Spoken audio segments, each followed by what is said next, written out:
Thomas and Friends Misty Island Rescue. Thomas has been chosen to go to the mainland, but when he's lost at sea, rescuing him becomes the first mission. Will his friends rescue him in time? Thomas and Friends Misty Island Rescue. It was an exciting day on the island of Sodor. Construction was nearly complete on the new search and rescue center, which would help people in trouble. There would be a new helipad for Harold, and Rocky was getting his own shed. So there was much work to do. It will be made of the strongest wood of all, joby wood, Sir Topham Hatt told Thomas and the other engines. The wood will arrive today at Brendam Docks. The most useful engine at the end of the day will get to pull the joby logs to the search and rescue centre. Thomas went quickly to work. Diesel wanted to show off, so with a biff and a bash, he shunted all the joby wood away from the docks. "Stop!" Thomas puffed, his boiler bubbling. Diesel only went faster and faster. Unfortunately, the heavy flatbeds holding the wood jumped off the track and pulled Diesel towards the edge of a steep cliff.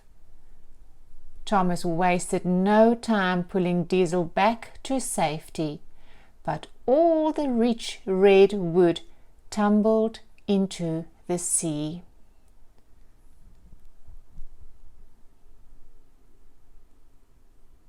Sir Topham Hatt was very pleased with Thomas.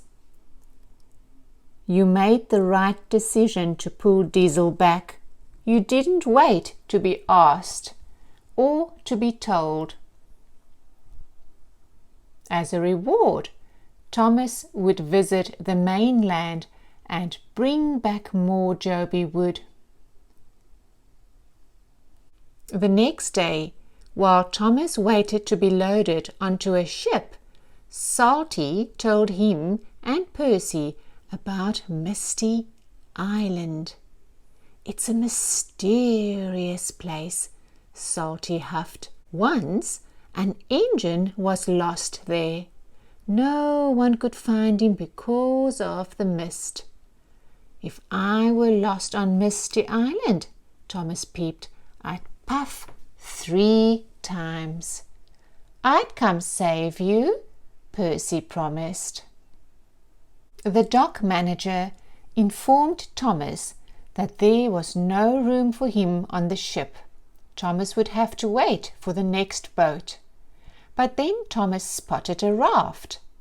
"The ship can pull me on that," Thomas puffed. Percy was worried that the raft wasn't safe. "Don't worry. Sir Topham Hatt said I made the right decisions," assured Thomas. And with that, the ship set out for the mainland, pulling Thomas on a raft.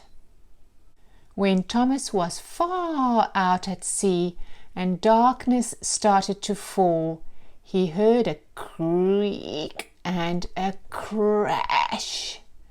The chain to the steamship had snapped. Thomas whistled and wheeshed as the big boat steamed away, but no one could hear him. The rocking waves carried Thomas into the misty night.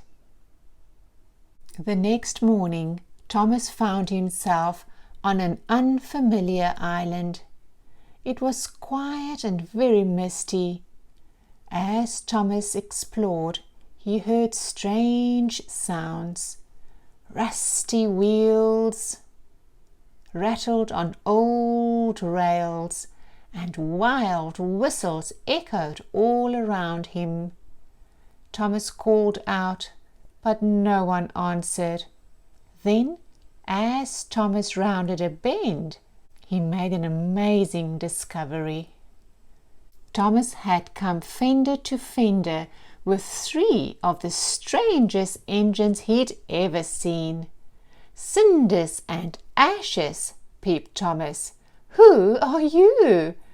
The strange engines' names were Bash, Dash, and Ferdinand. They told Thomas that he was on Misty Island. "We, the logging locos," said Dash. "We've been watching you since you first rolled onto the island."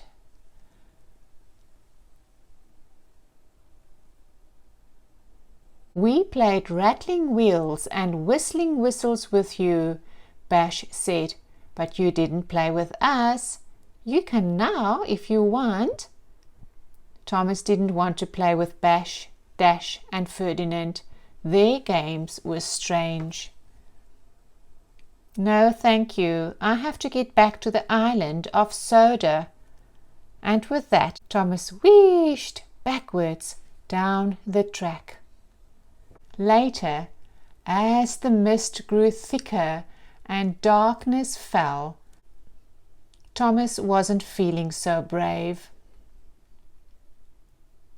He had chuffed and huffed all day, but he hadn't found a way off Misty Island. Thomas knew he would have to ask the logging locos for help.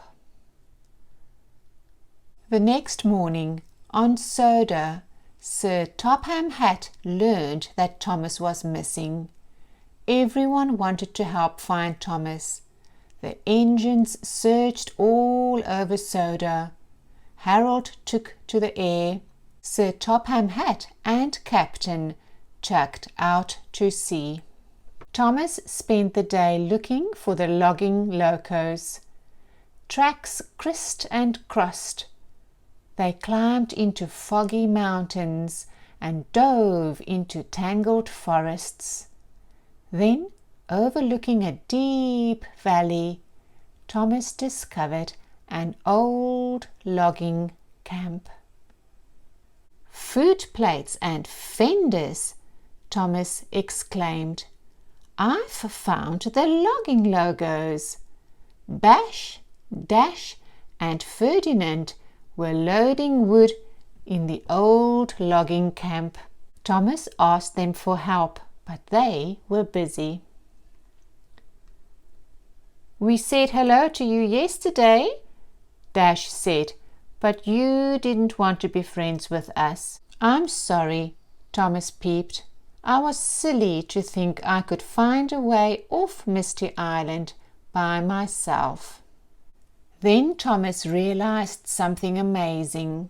Bumpers and buffers! These logs are joby logs. That's the wood we need to build the search and rescue center. The logging locos clanked closer together to listen as Thomas told them about the rescue center. They agreed to help him collect logs. Thomas showed the locos how quickly he could shunt flatbeds holding logs. One biff, one bash, and there's never a crash. "We can't work this hard," said Dash. "We'll run out of oil," said Bash. "That's right," said Ferdinand.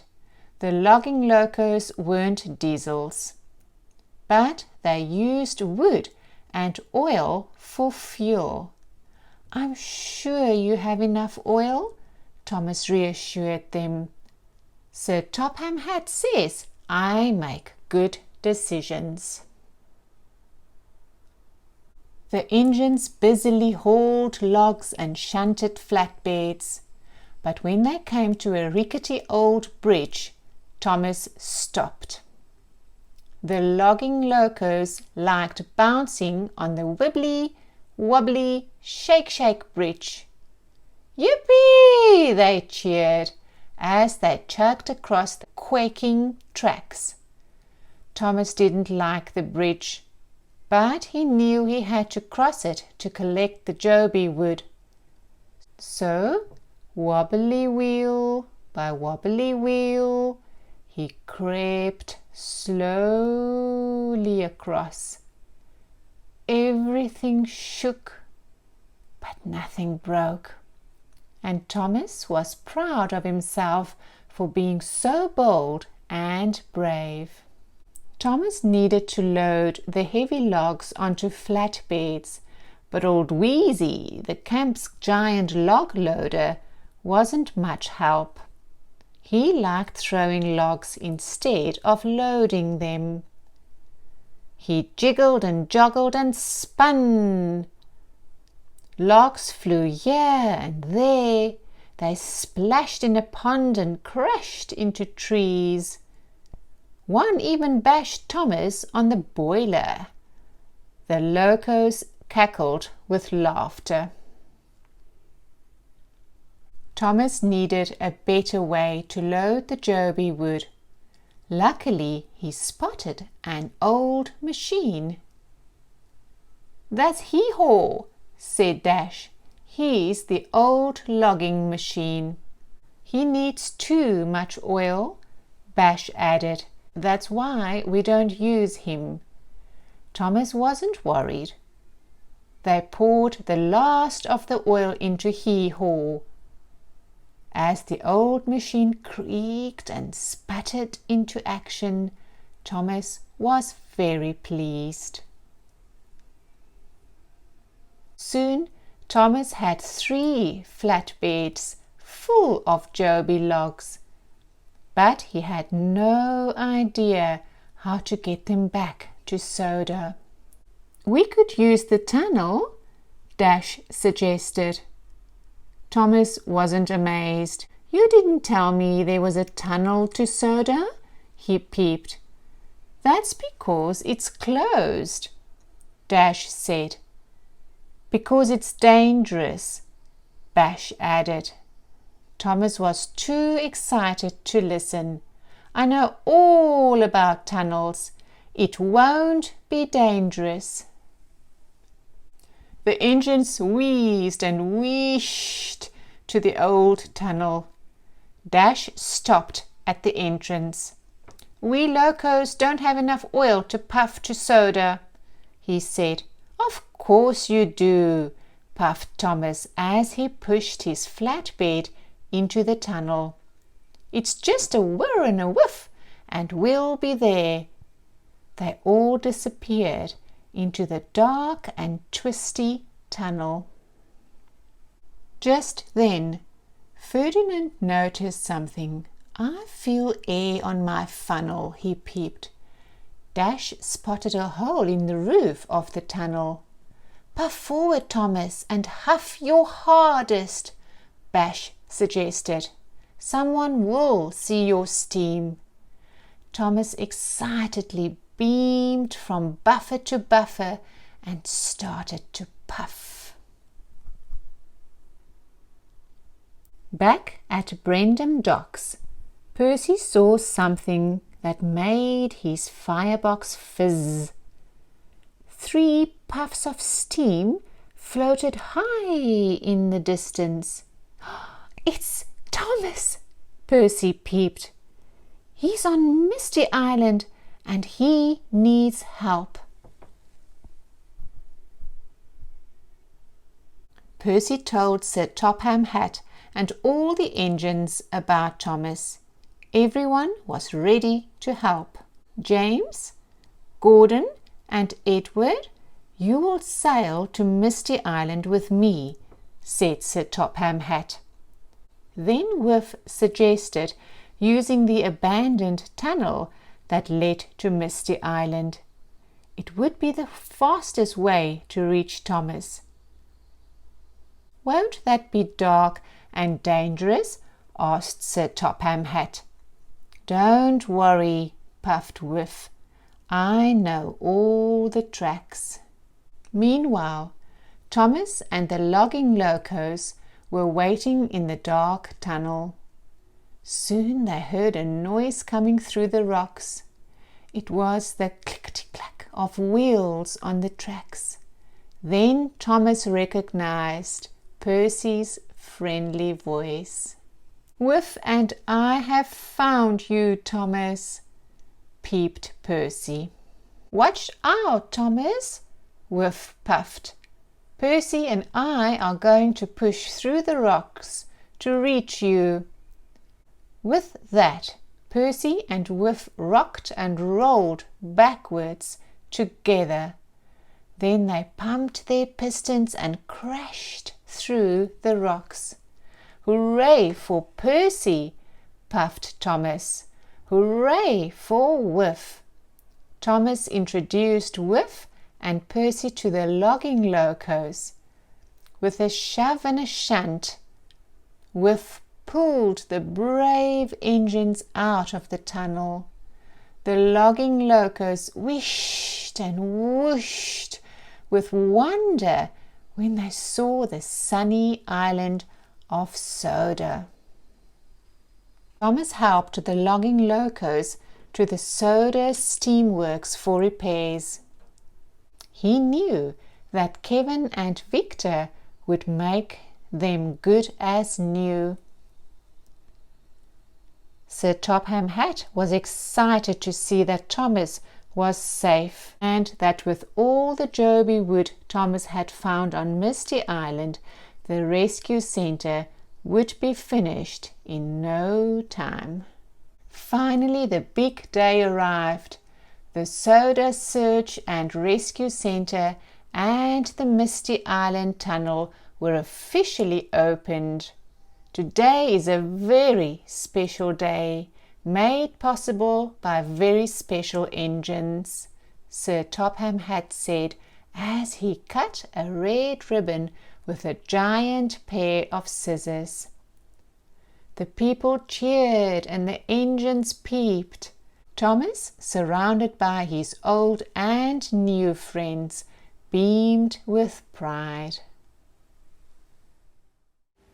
Thomas the Tank Engine and Friends.